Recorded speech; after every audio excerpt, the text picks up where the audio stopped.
Getting a haircut seems pretty straightforward, doesn't it? But what if you wanted your barber to swing by your house, or maybe show up on a movie set? Well, it turns out the law has some really specific and honestly kind of surprising rules about where a barber can legally work. So let's unpack them. So let's get right into it. Can your go-to barber give you a fresh fade while you're homesick? What about on the set of the next big blockbuster? The answers, at least according to Florida law, are probably not what you think. Let's find out what's what. All right, before we get into all the cool exceptions, we have to understand the main rule. I like to call it the barbershop bubble. Basically, almost all the magic is legally supposed to happen inside this bubble. So here's the foundation of the whole thing, and this comes straight from subsection 1 of the statute. It's super simple. A licensed pro needs to work in a registered, professional place. This is the baseline, and it's all about making sure things are safe, clean, and up to code. Think of it like a simple math equation. You've got a licensed barber, you add a registered barbershop, and boom, you get a totally legal haircut. That's the default setting for pretty much every single trim and shave out there. And here's the actual text from the law. It's pretty direct, right? But pay close attention to those last few words, except as otherwise provided. That little phrase is our key. It's the doorway to all the interesting exceptions. It means that barbershop bubble isn't completely unbreakable. So let's see how you can pop it. So when is it okay to get a haircut outside the shop?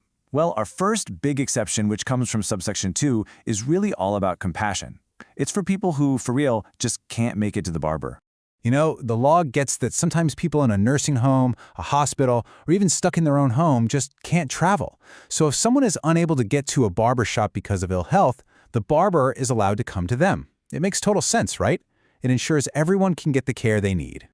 But hold on. It's not quite as simple as just shooting your barber a text.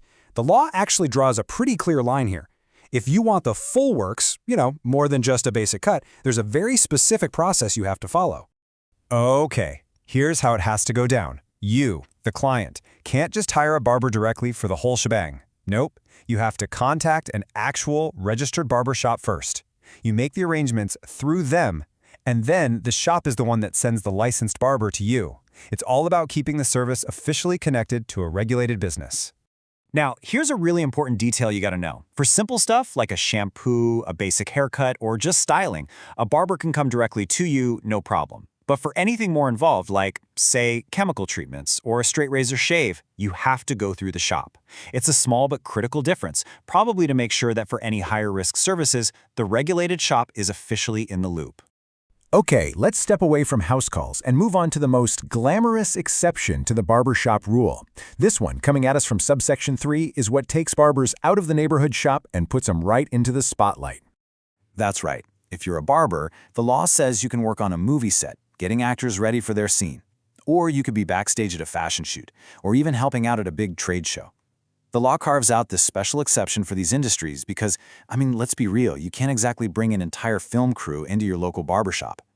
So this brings up a really interesting question. We're talking about Florida law, so you'd probably assume this exception only applies to barbers who are licensed in Florida, right? Seems logical. What do you think? And get this is the craziest part. For these specific big gig events, Florida basically throws the doors wide open. A barber with a valid license from California, from England, from Brazil, literally anywhere, can legally work on a film set or at a trade show in Florida. It's like a universal passport for on-location barbering. How cool is that? Okay, so after looking at the main rule and its two very different exceptions, it's fair to kind of step back and ask, what's the point of all this? Why have these specific and sometimes complicated regulations in the first place? And the answer really is simple. These rules are here to protect all of us. They aren't just there to make life difficult. By requiring licensed barbers and registered shops for everyday work, the state makes sure there are standards for hygiene, sanitation, and skill. And that keeps everybody safe and healthy. So let's do a quick cheat sheet. Rule number 1 is the barbershop bubble. Gotta be a licensed Florida barber in a registered shop. Exception 1 is the house call for folks who can't travel due to ill health. And exception 2 is the big gig, where licensed barbers from anywhere in the world can come to Florida to work on things like movie sets or fashion shoots. And there you have it. Now you know exactly where barbers can legally work in Florida. So the next time you see a haircut happening somewhere unexpected, you'll be in the know. It all comes down to a balance, right?